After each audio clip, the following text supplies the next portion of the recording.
Okay, well, hello and welcome. I'm Adam Carey. I'm the Education Editor of The Age in Melbourne. It's my pleasure to be your host today as we discuss this report, Stronger Starts, Brighter Futures, exploring trends in the early development of children from culturally and linguistically diverse backgrounds in Australia. We have a terrific panel of expert speakers who are looking forward to answering your questions later on this morning. I'll hand over now to Greg Benson, General Manager of Settlement Services International. Thank you, Greg. Thank you, Adam, and good morning, everyone. Before we begin, I'd like to acknowledge the traditional owners of the land on which we meet. For me, it's the Gadigal people of the Eora Nation, who have cared for this land since time immemorial, and pay our respects to elders past, present, and future, and commit ourselves to a future with reconciliation and renewal at its heart. It's a pleasure to welcome you today on behalf of SSI to launch of Stronger Starts, Brighter Futures. This is a research paper which explores trends in the early development of children from culturally and linguistically diverse backgrounds in Australia. I'd like to acknowledge our distinguished guest, Anne Hollonds, the National Children's Commissioner. You will hear a brief overview of the research findings a little later in the proceedings.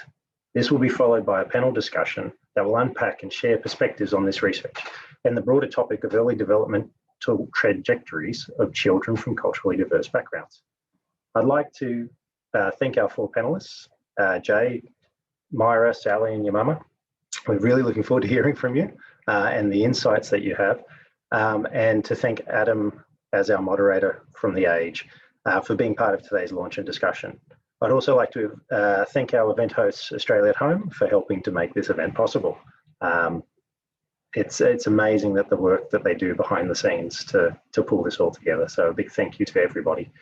I really hope that today's discussions generates food for thought in this area, and I particularly encourage you to pose questions to the panel to enrich the conversation. We have a really diverse panel. And I believe that with this diverse panel, where we will have answers and insights and questions that will reflect, I guess, a lot of people's experiences. So for those of you who don't know, I'll take a minute to introduce SSI. So SSI is a community organisation providing settlement and social services support to some of Australia's most vulnerable individuals and communities. When we were established 20 years ago in New South Wales, our primary focus was in the areas of settlement, refugees, and people seeking asylum. Since then, we've grown to deliver a broader suite of support, including disability, out-of-home care services, employment services, across a much wider geographic footprint spanning New South Wales, Queensland, and Victoria. In our operations, we engage with a highly culturally diverse client base and have a highly culturally diverse staff. And this is across a broad range of communities, and it largely reflects our footprint within those communities. Our programs regularly interact and engage with migrants and refugee families who are aiming to give their children the best start in life. And so with our core business being centered on helping migrant and refugees families reach their full potential, we were interested in creating research that really reflected the insights that were being gathered from our frontline workers. We're hearing insights all the time from caseworkers who are supporting refugee families or supporting other vulnerable, culturally and linguistically diverse community members. And we wanted something that either added to that picture and provided the evidence base. So it was a real pleasure to be able to partner with Sally Brinkman's team at the Telethon Kids Institute to undertake the research and to really get the leading expertise from Sally. We know that strong early beginnings predict the long-term trajectories of children. I hope that this research and today's discussion can be a stepping stone towards deepening our understanding of the strengths and challenges facing children from CALD backgrounds in Australia, and help us to progress towards improving the early childhood development of all children. Thank you all, and I really look forward to this session. Thanks, Greg. And now it's my pleasure to pass you over to our co-presenters of the report today. I have Taj McMahon, researcher at SSI and one of the report's co-authors, and Alana Sinkovich of the Telethon Kids Institute. Thank you, Taj and Alana. Thank you, Adam. Yes, my name is Tig and I'm from SSI, and Alana Sienkiewicz from the Telethon Kids Institute. So over the next couple of minutes, probably about 6 or 7 slides, we just want to step you through part of the findings of this research, particularly focusing on the quantitative data that we explored. So as Greg just mentioned in his opening remarks, SSI is an organization that works extensively with CALD communities. So for SSI, the development, we have a strong interest in the development and well-being of children, of CALD children. So in order to assess how CALD children were faring in terms of their early childhood development, we partnered with the Telethon Kids Institute. And we looked at 3 main questions. We wanted to look at the trends in developmental vulnerability. We wanted to look at the CALD children's attendance at early childhood education. And then we also wanted to look at the difference between CALD children who did and who didn't attend early childhood education. Now, the main vehicle that we used for this research, for the quantitative part of the research, was the Australian Early Development Census. Now, I'm aware that some in the audience, especially if you've worked in the migrant and refugee community areas, you may not be familiar with this census. But what the census is it's a census of every child starting school in Australia. And it's completed by the child's first school teacher. And it's been done for over 4 waves, so 2009 right through to 2018. And what we looked at within the AEDC, as I'm now going to call it, the AEDC was developmental vulnerability. The AEDC measures developmental vulnerability, it's a mouthful, isn't it, across 5 domains, and also looked at the AEDC's data on early childhood education attendance. And our data analysis, which was done largely by the TKI, was at a national level, but we then did separate analysis for New South Wales, Queensland, and Victoria. And those 3 jurisdictions were chosen because they are the jurisdictions with the highest levels of culturally diverse communities in their population. So I'll now pass you over to Alana, who will take you through a few slides. Thanks, Tig. So I will run through a couple of our results that are presented in the report, and these results are looking at children across Australia as a whole, but those jurisdictional level findings are in the report if anybody is interested. So first of all, we looked at developmental vulnerability among children with a culturally and linguistically diverse background versus those without that background, and trends in this over time across Australia. So the 4 different coloured bars present each of the AEDC data waves, so 2009 through to 2018. Then on the right, we've got developmentally vulnerable on 1 or more domain, the main summary indicator of the AEDC, and then on the, that's on the left, and then on the right, we have developmental vulnerability on 2 or more domains. So most recently in 2018, we can see that about 1 in 4 children with a culturally and linguistically diverse background are developmentally vulnerable on 1 or more domains.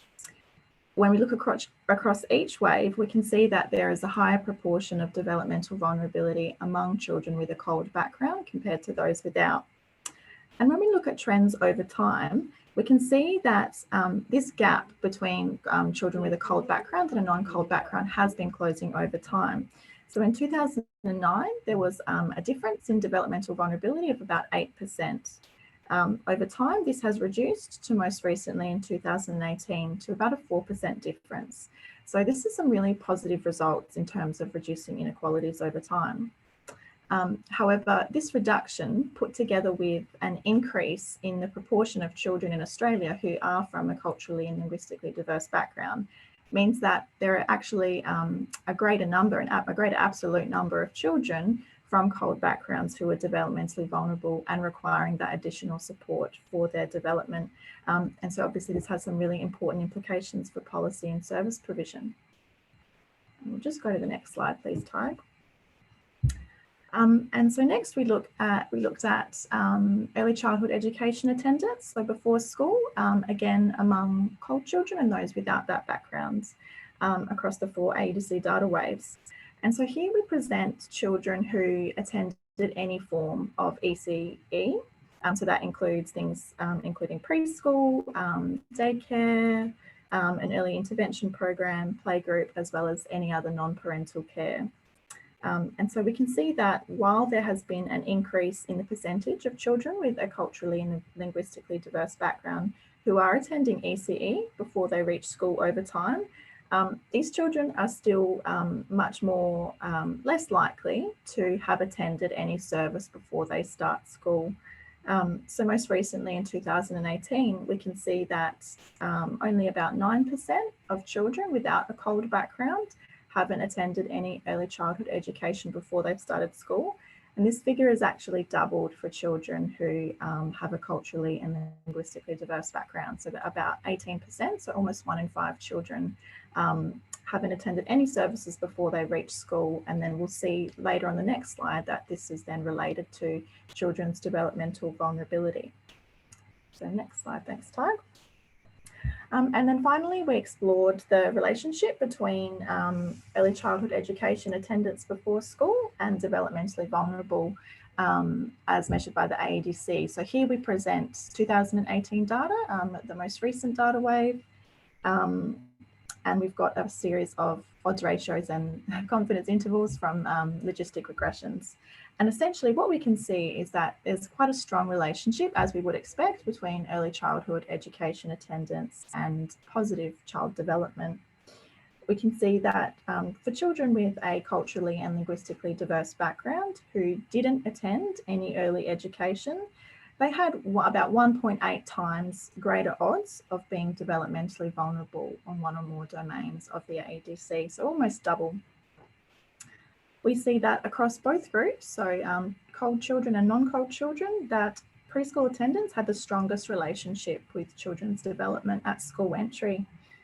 We also see that playgroup and daycare had smaller yet positive relationships with children's development at school entry. And then finally, attendance at an early intervention program, we see a negative relationship with children's development at school entry. And we would expect this relationship considering the targeted nature of early intervention programs for children who are requiring that additional support for their development. So overall, we can see that results indicate that with increased early childhood education attendance, this is likely to lead to benefits for developmental outcomes and school readiness for children with a culturally and linguistically diverse background. And we know that being ready for school, as measured by the AEDC, is linked to later academic outcomes such as NAPLAN, which then have positive flow-on effects throughout the rest of schooling and throughout the life course. So I'll hand back over to you, Tag.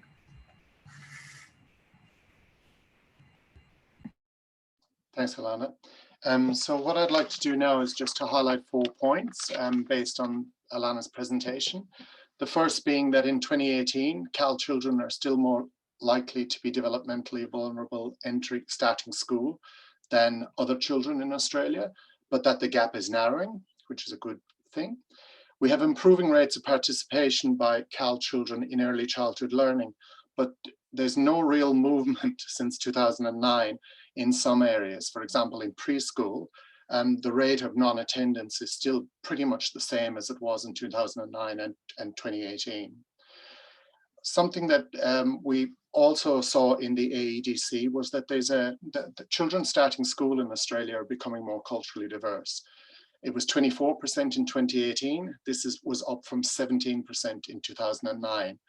And as alluded to by Alana, what that has meant is that some of the gains that we're seeing are actually being, in a sense, overtaken by the demographic shift, so that we now have more developmentally vulnerable CALD children in 2018 than we had back in 2009. And then finally, early childhood and education matters. When we compare CALD children with their peers who didn't attend early childhood education, they're far, far more likely to be developmentally vulnerable. And Alana and I would like to conclude by acknowledging others who were really very important in this research. Sally Brinkman, who is one of the panelists today, and my colleagues Hossein Rajwani and Ingrid Koulos. So we might close there. And I think back to you, Adam. Thanks very much, Todd and Alana. And now we're moving on to our keynote speaker for this morning, who is Anne Hollonds. Anne is the Australian National Children's Commissioner. Previously, she was Director of the Australian Institute of Family Studies. She's had a long career working in child and family health and wellbeing. And it's my pleasure to welcome you, Anne. Thank you very much. Good morning, everyone. Thank you for inviting me here today to the launch of Stronger Starts, Better Futures. It's lovely to see a few familiar faces as well. I'd like to acknowledge the traditional owners of all the lands on which you're joining from today, and especially the Camaragal people on whose unceded lands I'm speaking from today. And I pay my respects to their elders, past, present and future. Congratulations to SSI for this report, and to Tag and Alana for the work that has been done. In Australia, I think we're very lucky to have the Australian Early Development Census and to have the linkage of AEDC data to NAPLAN data, thanks to the work of Dr. Sally Brinkman and her colleagues at Telethon. This work has been of great interest to me for many years, and I was delighted to hear that we've now got an analysis of AEDC results for CALD children. We can see from this report some of the many challenges facing children and their families. One of the key findings of this research is that children from culturally diverse backgrounds are less likely to participate in early childhood education and are more likely to be developmentally vulnerable when they start school. And it's just been noted, the gap tends to widen once you get to school rather than close. A fact that I think is still not widely appreciated amongst the policymakers in Australia. The percentage of children from CALD backgrounds who do not attend preschool is almost double that of other children, as we've heard, and this also applies to attendance at playgroups, access to speech therapy, occupational therapy, and disability support. We need to understand more about why these participation rates are lower, and I'll say a bit more about that later. Like these children, and for many of you participating today, for me, English is my second language. I came to Australia from Europe as a toddler, a long time ago, I might add, with young parents from disadvantaged backgrounds who spoke no English, had no money, and were looking for a better life. Like many of our more recent immigrants, life was tough for my parents in this new country. And we know that the well-being of children is deeply connected to the well-being of those caring for them and the circumstances of their family. We have a growing tower of evidence about the physical, cognitive, social, and emotional development of children in the early years of life. Early childhood education has been shown to be a powerhouse for the development and well-being of children, especially those from disadvantaged backgrounds. But early childhood education and care is more than that. Early childhood services provide unique opportunities to make a difference to multiple generations at the same time.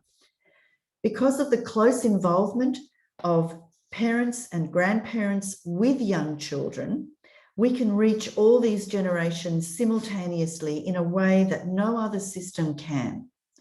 Not only can we support the well-being and development of children, but of those caring for them.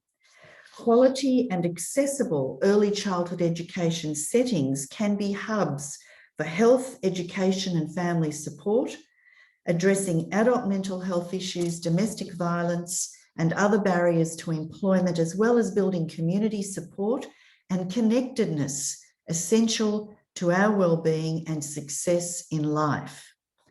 This matters to children in particular because a child develops in the context of their family relationships and the conditions supporting these relationships, the mental health of their parents, and the housing and financial security of the family in particular. These are protective factors. Early childhood is a uniquely powerful time for evidence-informed policy investment. because the reach across multiple generations creates a multiplier effect. If we use the opportunities that innovative early childhood policy provides, the benefits are multiplied and amplified throughout the life course and into future generations. This report notes that too many children from CALD families are missing out on early childhood education and care. The developmental and later life outcomes for these children are at risk. This is an important issue raised by your report. These children and their families need targeted efforts to increase their participation. Potential barriers such as lack of affordability, lack of trust, and lack of cultural responsiveness in early childhood education and care services require our focused attention. There is a lot to be gained by getting this right for our children. I know for a fact that it would have made a difference to my mother's well-being if early childhood education and care had been available to our family when we migrated. She was isolated because of a lack of English and struggled on her own, raising a child with little support. These days, we can offer children and their families a lot more, but we need to get the participation rates up. We need to address the barriers to access and design early childhood services with these young parents and children in mind. We need to ask them what they need and involve them in the design of the services. We're missing many opportunities if we continue to pursue the current early childhood policy settings. Congratulations again to everyone involved in this excellent research report, Stronger Starts, Brighter Futures. And I wish you well for your task now of communicating the findings and getting this evidence into action where it needs to happen. Thanks very much. Thanks very much, Anne, and it was great to hear you speak of your own lived experience. It's a good reminder of, I guess, the very real issues that we're discussing that stem out of this report today. I think we're going to have a little sort of 2-minute introductory talk from each of our 4 panelists. I'm not sure if there was a designated order that they're going to speak in, or if I should just sort of name them one by one and they can speak in that order. Anyone happy to go first, or shall I just volunteer somebody? All right. Sally Brinkman is Head of Child Health Development and Education at the Telethon Kids Institute. She's one of our 4 expert panelists today. Do we have Sally? Hi, everybody. Yep, I'm Sally, and I'm an epidemiologist, and have had a long history working with ADC data, so it's wonderful to be here today.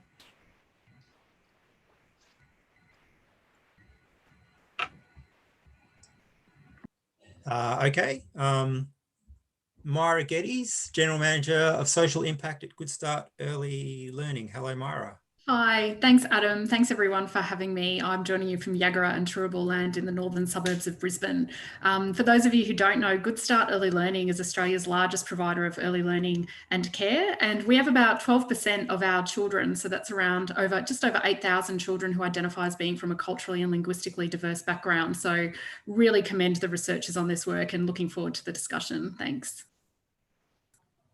Okay, thank you, Myra. Yamamah Agha is General Manager of Service Delivery at Settlement Services International. Hello, everyone. Thank you. So I work for SSI in the settlement area. I look after all the settlement programs, including asylum seekers programs, settlement, refugee settlement, and other settlement-related programs. I've been working at SSI for almost 10 years now, and every year we work with almost close to 38,000 people across our programs. So in the work we do, we take an integrated approach to our work, always looking at the complete human being and striving to understand how each individual can thrive within the community. Through collaboration and innovation, our service wraparound individuals and families to capitalize on their strengths, identify their needs, and try to meet their needs and what they want. And we also identify unmet needs and invest in innovative initiatives to close the gaps when we find issues with families we work with, and hence the release of this report. Thank you. Thank you, Yamamah. And lastly, Jay Weatherall, former South Australian Premier, currently CEO of Thrive by 5. Hello, everyone. I'm coming to you from Whadjuk Noongar country here in Perth, and I'm now heading up an initiative within a broader foundation. The initiative is called Thrive by 5, and really in this respect, it's about bringing together many voices into one campaign to create reform of our early childhood development systems. And so this community, along with many others, are beginning to describe the many and important ways in which children and the broader society can benefit from reform to our early years. So I'm thrilled to be here, and congratulations on a wonderful report, and just another example of how critically important investing in the early years is. Okay, thanks to Jay and the rest of our panelists. I think it's time now to open it up to the floor for questions to our panel. I'm going to kick things off with one of my own, just while we get started, and to give you, the rest of you in the audience, some time to send in some questions via chat. I was going to begin with a more general question about the pandemic and its impact on early learning and what we might have learned at this stage. 12 months ago, centres across Melbourne were shut to all but the children of permitted workers. We're in a situation now where access to childcare is limited in parts of Brisbane due to their snap lockdown. So most kids, many children missed out on significant periods of early education last year. We've had, I guess, one term of 2021 where they've mostly been back in centres, and we've had a chance to check if there's how they're faring, if there's been any impact due to the disruption that occurred last year. What can you say about what you've observed this year in terms of the impact of 2020 on children's early education? Would you like me to jump in, Adam? Yeah, sure. Thanks, Mara. Yeah, so we've literally just finished looking at this across Good Start. And so we've got a national footprint. So around 70,000 children, we were in every state and territory. And what was really concerning for us is that the culturally and linguistically diverse children were among the cohorts that had the worst participation through 2020. So they were with some other very, very small groups of children who through the pandemic were some of the earliest children to leave and the slowest children to return. And so then when we've looked across the year and we've looked at what proportion of children who are culturally and linguistically diverse from culturally and linguistically diverse backgrounds attended enough to make a difference, so attended at least 2 days across the whole course of that year, only about a third of culturally and linguistically diverse children sort of met that threshold, which is significantly lower than for other cohorts of children that we might think were at risk. So for example, Aboriginal or Torres Strait Islander children and children in low income families. So that's certainly something that was very concerning for us. And some of the anecdotal feedback we received about that were concerns about safety and well-being, and I think some cultural barriers as well as the structural barriers associated with children not having access to subsidy. So we did see some children who didn't usually have access to subsidy come when childcare and early learning was free, which was fabulous. But of course, their attendances weren't maintained when the subsidy got turned back on and families had to go back and paying again, because $100 or $200 out of pocket cost is completely inaccessible for most families. So that's been our experience, and I think that's been reflected across the rest of the sector as well. Okay, thank you, Mara. Anyone else want to add to that one? No? Okay. Well, how about flying on from that, how about we talk about just the funding model for early learning and childcare then, because that really came to the fore during the pandemic when the federal government was forced to step in and I think it was $1.6 billion into the system to basically make it free, to stop a whole lot of centres from falling over. It essentially took a national health crisis to make free a service that I guess many people in the sector are arguing should be universal anyway. So what did we learn from that period in terms of what are the obstacles to getting to a universal childcare in Australia, and I guess the steps that need to be taken to get there? Yeah, do you want me to have a crack at this, Adam? Thanks, Jay. Well, a lot of things. I mean, we learnt that it was very different from, say, the school-based education system, which largely stood up during the crisis. So that was a powerful contrast, if you like. And I think it reminded us how complex the service system that we've created is. It's obviously a multi-market model that, when you pull one policy lever, has differential impacts on different parts of the sector, depending on how it's constructed. Obviously, it demonstrated that this is the second time in a decade where this system's almost fallen over. In fact, the existence of Good Start is an example of the last crisis where ABC Learning fell apart, and Good Start was created out of the ashes of essentially a failed system. So it has demonstrated that it's precarious and is not well suited to a crisis. But in the fundamental funding thing at the heart of it, though, of course, is the fact that it's funded on this sort of episodic basis rather than the way schools are funded. And I think the other element of the funding thing is that it's always a bit of a three-way fight between, the scrabble for resources between parents who are worried about cost of living pressures, obviously the services themselves that are trying to run a quality service, but also the educators who are struggling with poorly remunerated jobs, and they feel very guilty every time they raise their voice about that, because they're pitched against parents. So the funding model really, if you were designing a funding model to actually divide and conquer, you would have actually done a very good job with the way the childcare system's done, because it actually militates against people speaking with one voice, and we're trying to overcome that with a campaign for reform. If you think about, say, the school-based system, teachers aren't fighting parents for decent wages. They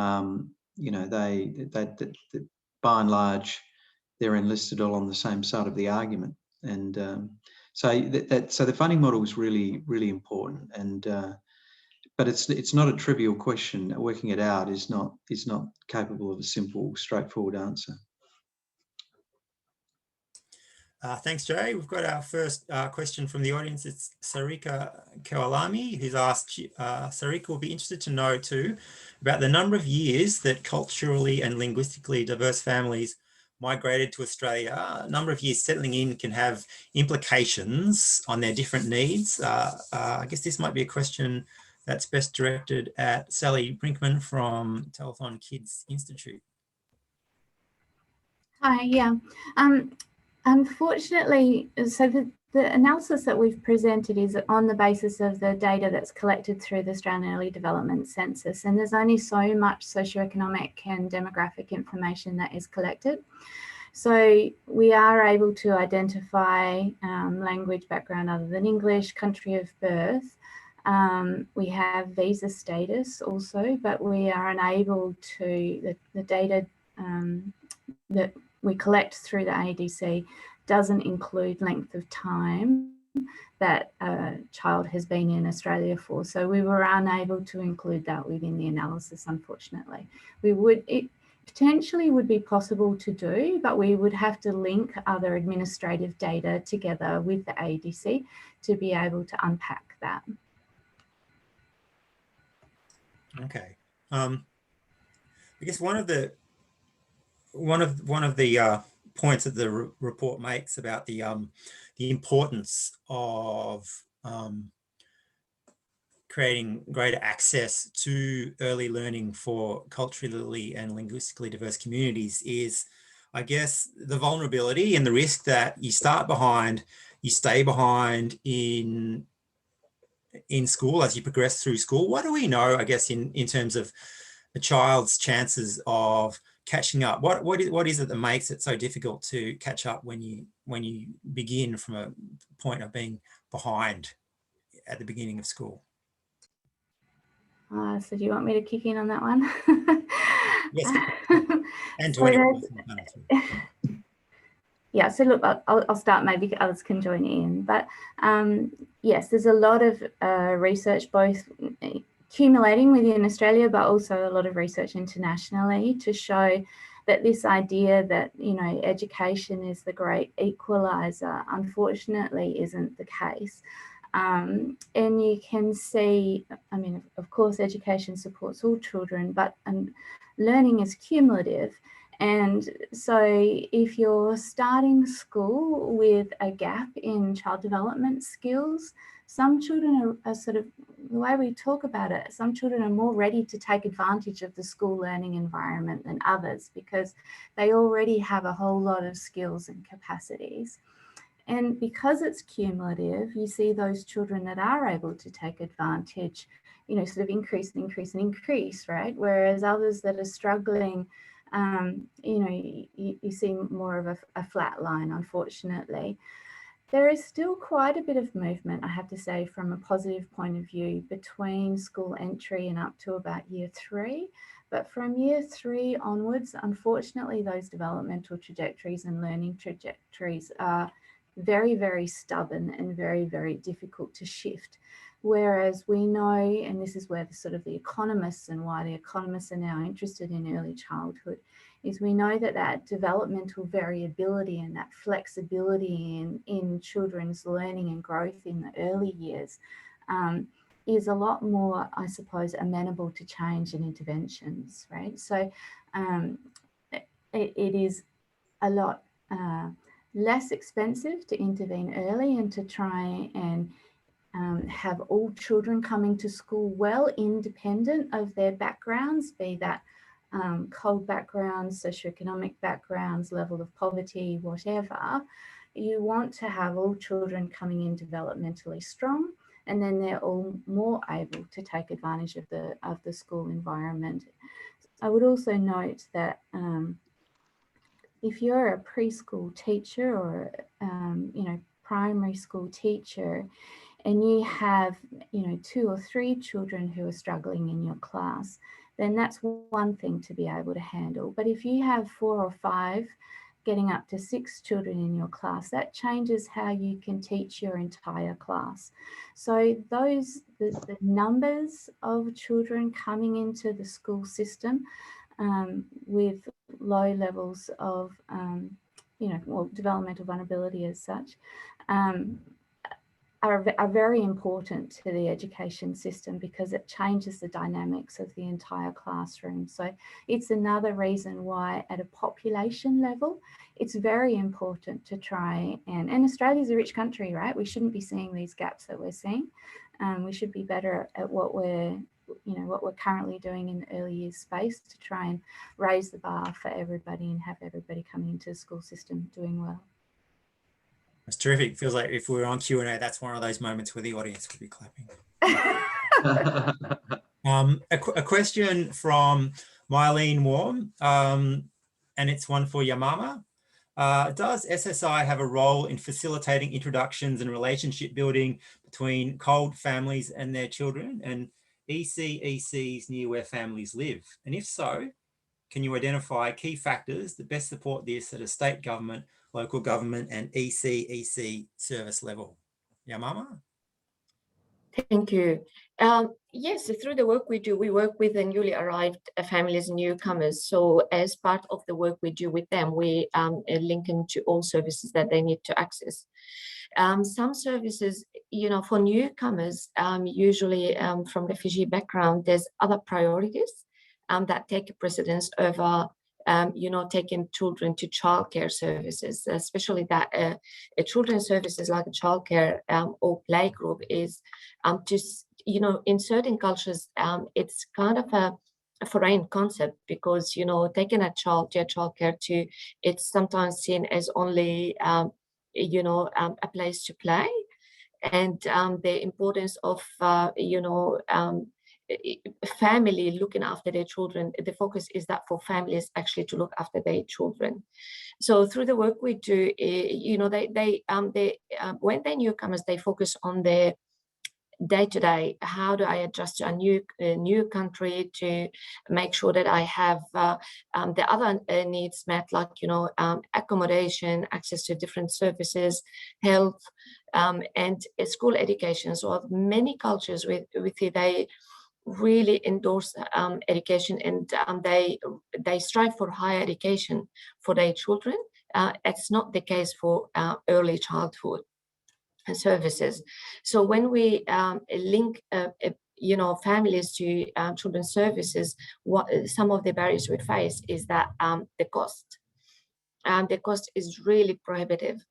So they normally access childcare services if they're attending English classes, because it's provided for free for certain groups, like if they are refugees. But if we're talking about asylum seeker families, they don't get assistance with childcare fees, so they simply cannot take their children to childcare services. So there's so many different barriers: the English, the cost, the perception, being judged for their parenting practices. So many different barriers, but it does take time for people to understand and to be educated on the importance of accessing children's services. Thanks, Yamamah. And I might just pose a follow-up question to you. You've mentioned that there are some cultural barriers among some communities in early learning. They see, the family being at the centre, and you also mentioned that there's, financial barriers for many families too. I guess, as a challenge to the sector, is there anything that services could be providing better towards families from culturally and linguistically diverse communities that you can name? I guess the assistance for early childhood services should be across the board. It's whether it's families from cultural backgrounds or not. If you're working, you earn an income. But if if I want to talk about my own experience, when I had my children, I resigned 3 times because I couldn't. I found it really challenging to pay the childcare fees, which were really high because both myself and my husband work. Even though we both work, so there was the subsidy was really little, but we couldn't afford. I made the decision. Okay, I'm going to pay all my salary for childcare because I want to continue in my career. But for some families who are on government income, it's really difficult to afford. Even there's subsidy, but it's not much. They just cannot afford it. So as Mara mentioned, we've seen a lot of families taking their children to childcare during COVID because it was they got the subsidy. So childcare services had a lot of enrollment. Because families were able to afford to take them, but otherwise, if one person within the family work, it's really difficult to afford childcare services. Even for staff we have at SSI, we see people, okay, I rather stay home and look after my kids instead of paying all the salary and going through the stress to take my child to childcare. Adam, could I just do a build on that fabulous answer? Because I think what is really important to recognise is, and this is enshrined in our statutory early years learning framework that we use across all early childhood services in Australia, is that parents are first teachers of their children. And really high quality early learning services are all about meeting families and children where they're at, and creating a welcoming environment where children can learn and play and thrive, and then ultimately give them the tools they need to be successful at school and beyond. And it has been a challenge for the sector over the last 10 years to really understand what that looks like for people from culturally and linguistically diverse backgrounds. And we've had lots of examples in our centres of, families where that tradition and those values are, very, very strongly held. And so services need to adapt. And so we've done things like opened up stay and play playgroups, and had more sort of cultural exchange type activities so that people actually feel welcome, because our people have to learn as well about about different cultures, and that is all completely open to us and an expectation within the National Quality Framework, but it's a journey that I think the sector is on. And so some of those non-cost barriers, I think amplify the fact that when people don't have subsidy, even if they do eventually have access to subsidy, if you're not made to feel welcome, or if you're worried about leaving your child, or you feel judged for leaving your child, then even if it was free, you wouldn't leave your child there. So we've really got to be thinking about both sides of this equation. And I think the power of this report is it provides the evidence that we as professionals focused on supporting children need to say, look, this makes a difference. Every child should have access to this. It makes a difference. It sets them up for success. Now, they clearly need access to subsidy, and every child should have access to that. But as a sector, we also need to learn and get better at supporting children and families from culturally and linguistically diverse backgrounds. Thanks very much, Mara. I guess, and as advocates, I guess, for early learning education, does it strike you that the term childcare itself is potentially problematic when you're talking about talking about the beginning of an education? Do you ever feel like you're perhaps battling against the perception that it's a form of babysitting rather than a form of education, and therefore the very term childcare maybe isn't the right term? Absolutely. I'm sorry, I'm going to jump in again, but absolutely, it's a term that it hasn't evolved. I don't think it accurately represents the amazing work that educators and teachers working with children do every day. They're building babies' brains, they're building toddlers' brains, they're laying the foundations for success for the rest of children's life. And many other people on this call can speak to this better than I can, but that kind of notion that it's babysitting, that it's only something children should have access to if mum or dad or their carer is at work, is something that we've got to continue to try and shift the dial on. And that's why I think the work Jay's doing is so important, in combination with evidence like this fabulous report today. We need to have those tough conversations with, I often talk about the uncle at the barbecue when I say I work for Good Start, and they go, oh, babysitting, why are you doing that? And you have to strap in and get ready to try and win some hearts and minds. So I think it's a good call out, Adam, but I'll stop there. Okay, thanks, Mara.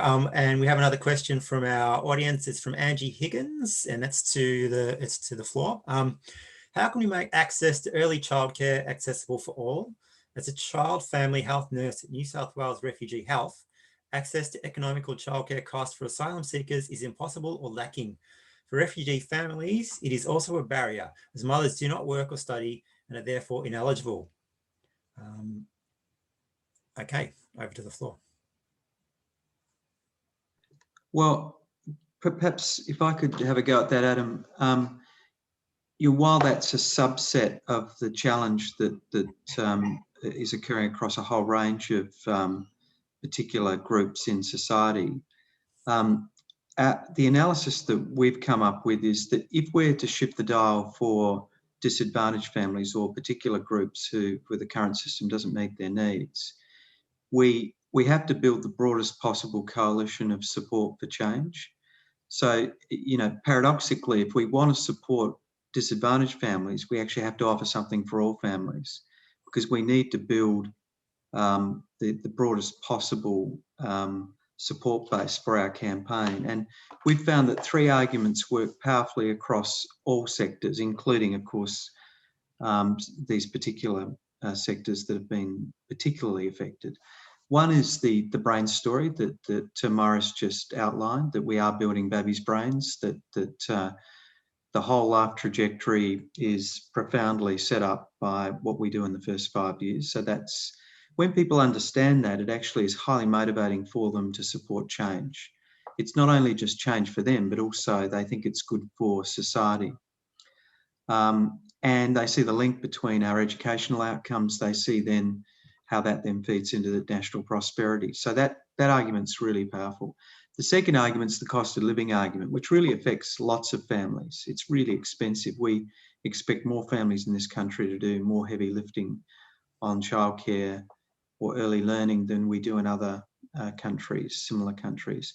And the third thing, which has really got a big lift recently, is really the economic participation of women argument. And the whole sort of, we're living in an environment at the moment where gender inequality is actually zoomed to the top of the public policy issues. And one of the elements of that is economic security for women, which has a whole range of benefits beyond, you know, the well-being of children. It also is about, you know, women making choices about essentially being in relationships which are not healthy for them or their families. There's a whole range of really important sort of issues around female economic empowerment. So those three arguments together, the brain story, the cost of living pressure, and female economic participation, if you bundle them up together, they're really powerful set of arguments that can then allow us to enter into the public debate in a very powerful way about change and make some of these really important but you know, subsets, if you like, of the broader sort of change agenda.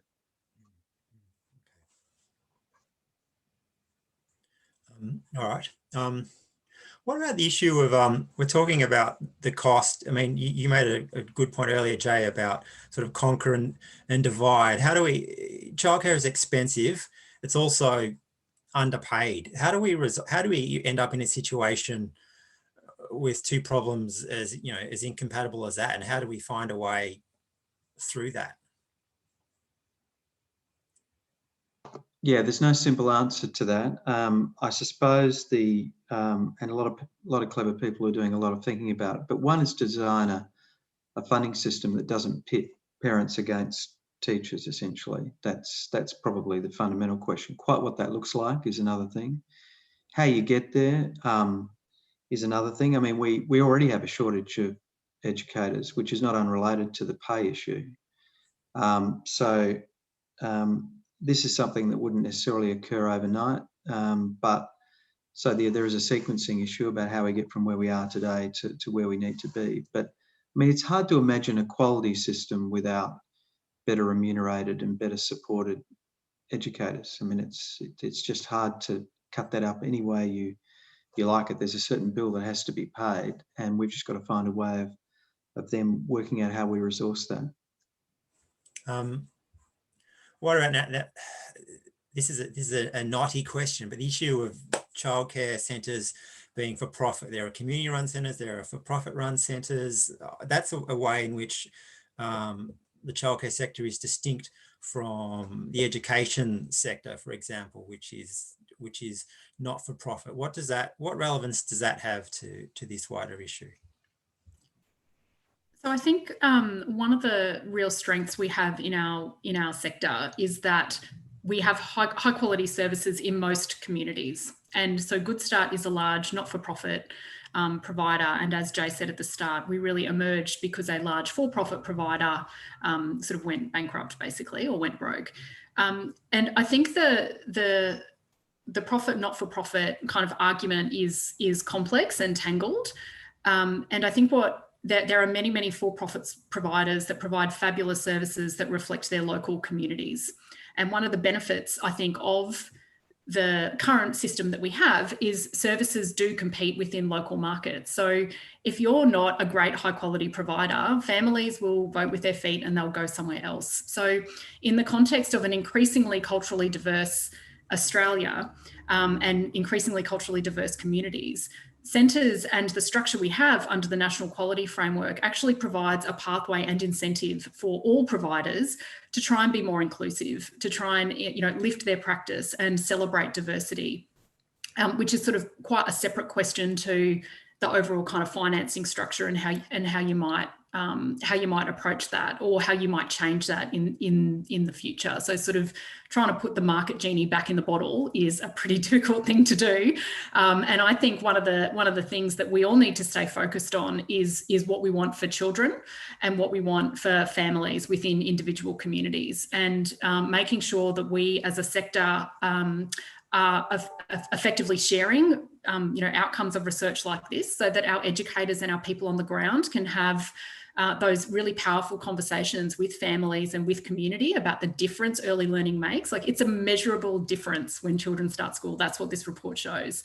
And so, and as we do that, you can start to bust some of those myths about childcare. You can bust some of those myths about, oh, it doesn't matter if you come every day. We're actually saying, no, regular attendance makes a really big difference.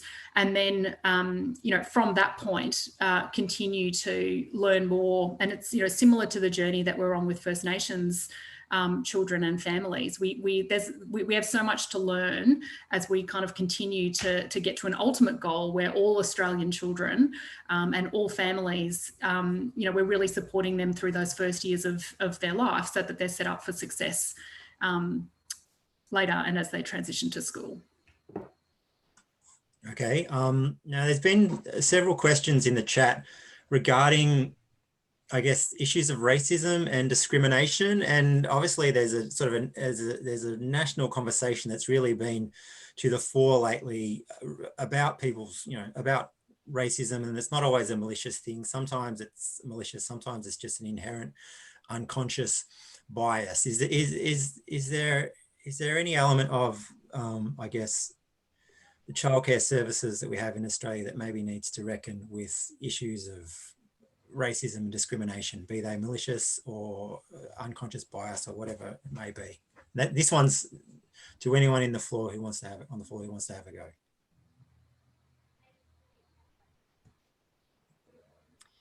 Maybe I'll take this one. Adam, in terms of discrimination, I wouldn't say, racism and discrimination, as you said, some of it is malicious, some are not.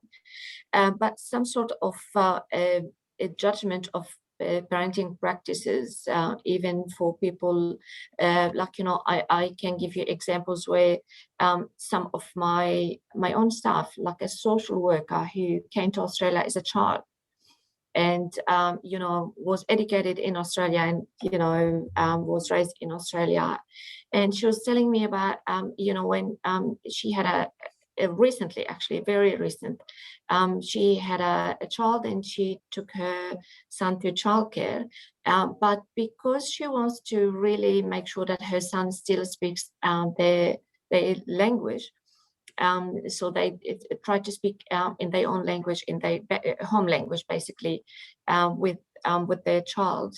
When they went to childcare, they were, she said that their childcare, they were looking at her and saying, in a way, judging her parenting, that you don't know how to raise it. Why are you bringing your child if he doesn't speak English? And he's got some delays, and so she felt that, should I take him or not, or what am I doing wrong? And this is someone, who's been raised, educated in Australia as a social worker. So let alone some of the other families, how would they feel in terms of the fear of judgment and perception if it happens to them? Okay. Anyone else? Anne wanted to say something. Hi, Adam. I don't know if you can see me. I just wanted to chime in on that comment. I am aware of some recent research from University of Western Sydney about children and children's development and having more than one language, and again about these experiences of being, I guess, attacked in a way, parents being criticised for allowing there to be more than one language in the home. This is a very old-fashioned, outdated concept, and the research is showing that actually, and I love the way the researcher, when I heard this report, she said it's actually a superpower to have more than one language, that actually it's really powerful in terms of brain development. And yes, it might mean that your English is not perfect like the kids that just have English, but it does sort of balance out later on, and we need to support it. And I mean, the rest of the world, there are people speaking multiple languages every day, all the time, and they're very smart and they're doing very well in life. What is the problem? Here in Australia, we are, I think, inherently a little bit antagonistic towards people who have speak languages other than English at home. And I think we need to stand up to that. That's my view. Thanks very much, Anne. Is there also maybe an issue of education of the educators? Is this a growing area where attention is being applied in terms of, for, you know, educators in the sector, as the sector becomes more diverse? Is the training that you know, staff are getting, is it keeping pace with, I guess, the changing demographics of children and families using services? Like me to speak to that a bit, Adam? Sure. So I think that it's also, I think, important to recognise we have a very culturally diverse workforce across the early years sector, and we'll be undertaking the national workforce census in May this year. And so that'll be another fabulous resource that we can get in touch with Sally and the team about to look at how does the diversity of the workforce align with the diversity within the community, and what can we learn about that.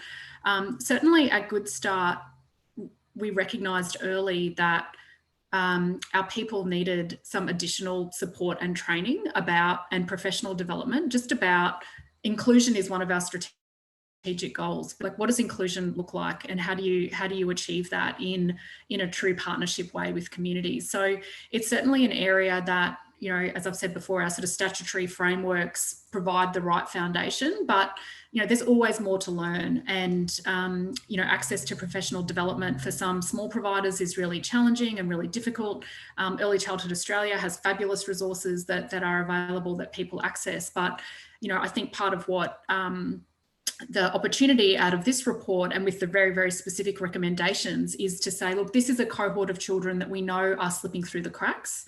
We need to collectively work together to figure out what are the key changes that we need to make. And part of that is about the kind of competency, the cultural competency of the people that are working closest to children, while making sure that, you know, and I think there is evidence that supports that having really high quality, culturally inclusive learning is good for all children. So all children benefit, but there are some things that we need to do. And certainly there's always room for improvement to make sure that we've got, you know, people with the right skills and well supported.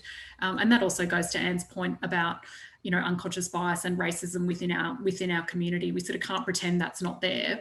But what we do know is, you know, it's a thing that little children learn. So if we can do things to help address that. But part of that is that training and core competencies. A question from Sarah Brittle. Are there any other countries that are doing well in terms of helping children from migrant and refugee backgrounds to access early childhood education, and that are doing it equitably? Let's have a go at that one. I can kick in here. I would say there's no standout country that I am aware of in this space, to be honest. It would be nice if there was a sort of poster child that we could learn from more, but that doesn't seem to be the case. I think, you know, these challenges are found internationally in that, and I think it's important to state that when we look at minority groups as such in different countries, you will see poorer child development outcomes. And that generally has absolutely nothing to do with ethnicity and ethnic background. It has all to do with aspects of poverty and lack of access to services, barriers to access to services, for all of those things that we have spoken about. And I think it's important to understand, I used to have people within my field say, sort of, you know, a child is a child is a child. It doesn't matter where they're raised. And I think as we are more and more open to culture, and research around child development is coming out from non-Western countries, thankfully, more and more. We're seeing that different aspects of child development are promoted within different cultures. And so you will see, for example, strengths in early strengths in terms of child development around respect and responsibility in some cultures, whereas in others you'll see strengths in humility and loyalty and reciprocity, right? And you see these aspects of development sort of rise to the fore quicker than others, depending on the cultural environment within which they're raised. So the reason why I'm making that point is that it is only through having an open mind and understanding these things we can learn from all cultures. And that's where I think, education back to the workforce is so important, to have that open mind and to be able to learn from each other and know that we're all contributing to this space of enhancing child development. And one culture is not better than another. One language is not better than another. It doesn't matter what language you're raised in, language will emerge at pretty much the same age across every single language background, right? So there are some fundamental things that I think if we were better trained as a workforce in early childhood education and care, then hopefully we would be more open to these ideas. Fabulous, thanks very much. Keep your questions coming in, people, if you want to pose any questions. Is there anything in terms of the findings? So 3 states were, as well as Australia-wide, Queensland, New South Wales and Victoria. I guess, is there anything that emerged from any one state that was particularly distinctive in terms of an approach they're taking that is noteworthy, that perhaps other states could take a lead from? Not to inspire another round of parochial one-upmanship. We've had a hell of a lot in the last 12 months with COVID, but anyhow, I'll put that one out there. This is from the report I was referring to. I might jump into that, Adam, because give Sally a bit of a break. I think essentially we didn't really note anything that was majorly different between states and territories. There was something that was happening in Queensland, but I don't remember the exact detail of how that was interpreted, but I remember Sally being able to attribute that change, I think it was a change over time, to state-based, to large changes in state-based policies in that jurisdiction. But to the heart of the question, you're asking, was there anything that different in terms of CALD children's access to early childhood learning? My sense was that from the data, there was nothing that was really standout in the AEDC data. I'm not suggesting that people on the ground aren't doing really good work. I'm talking about what we researched. Okay. All right, and I guess what's the way forward? I guess this is a fascinating report presenting some issues about a growing part of Australian society, culturally and linguistically diverse communities. Where to from here in terms of, I guess, using these findings from the report? Well, can I have a bit of a go at that? I mean, I think there's obviously it operates at a number of levels, but if I can just confine my remarks to the campaign sort of benefits of data of this sort, it seems to me this is the sort of content that can drive public debate and dialogue in a way which is really useful. So every time we get a fresh report of this type, it can then be used to generate public discussion and debate. And my experience with these sorts of issues is that even though we're probably sick to death of saying the same thing over and over again in many different ways, there'll be a point when it starts to break through the public consciousness, and then people will start repeating it back to us, and then we know we're beginning to actually get somewhere. So it can feel sometimes like wading through treacle, these saying, similar things on an ongoing basis, but it's really important to not lose heart about advocating for these things, even even if some of the people that you're speaking to don't seem to be particularly excited by it. So I would really encourage anybody that's got access to a public forum to actually speak out and use this material. We're certainly trying to do that, and then others of us should amplify them if they do manage to get breakthrough and manage to get a story in the mainstream media or in social media. Then we're able to amplify it, and then essentially drive people to the campaign. I mean, we've got a campaign website, thriveby5.org.au, and we're trying to get a group of supporters so that we can continue to keep people informed about the progress of this campaign. If I can speak, Adam, briefly from a practice perspective, because and I just want to really back in Jay's call for us to go to the campaign, because it's by all of us exercising our voices that we'll actually get the change we want to see for children and families. But from a practice perspective, this report is so powerful, and what we'll certainly be looking to try and do is to sort of distill some of the key messages out and put them in the hands of our educators, teachers and centre directors that are having the conversations with families, just to sort of help them reinforce that, you know, we're not in the early childhood sector. I think sometimes our people feel a little bit like we're saying to families, oh, trust us, this is good for your child. Whereas what we actually have here is evidence that demonstrates that that is true. And so just to sort of support the people working closest to children to have those conversations about, look, every attendance matters, every attendance is important.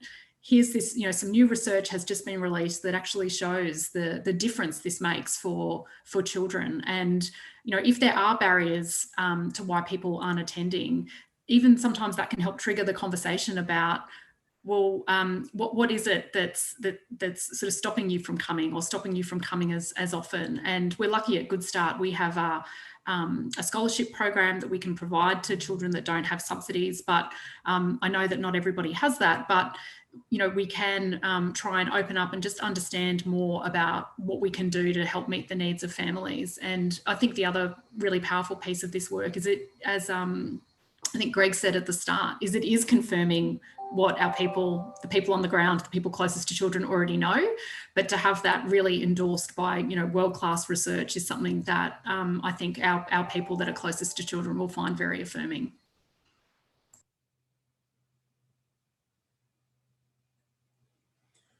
All right, any other closing remarks? We're getting sort of towards the end of our time here on what they think this report, you know, tells us that we can use, I guess, going forward. Adam, thank you. I think with the report and the findings, they just a great way to, well, confirm what's, you know, been said for many years. But I think also we need to use it all in a way to try to reduce the barriers. And for us to reduce the barriers, I think, if I want to speak from the community perspective, is let's involve the community more. Let's involve parents and ask them about the barriers. Let's hear from them directly.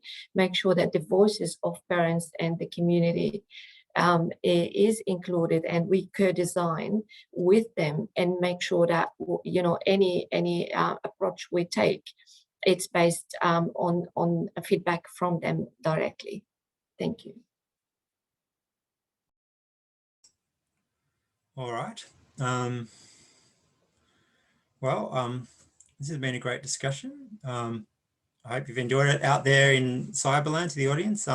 Thank you very much to SSI for inviting me to moderate. It's been really stimulating discussion, and thanks to our 4 panelists for their contributions, and thank you to SSI most of all for the report.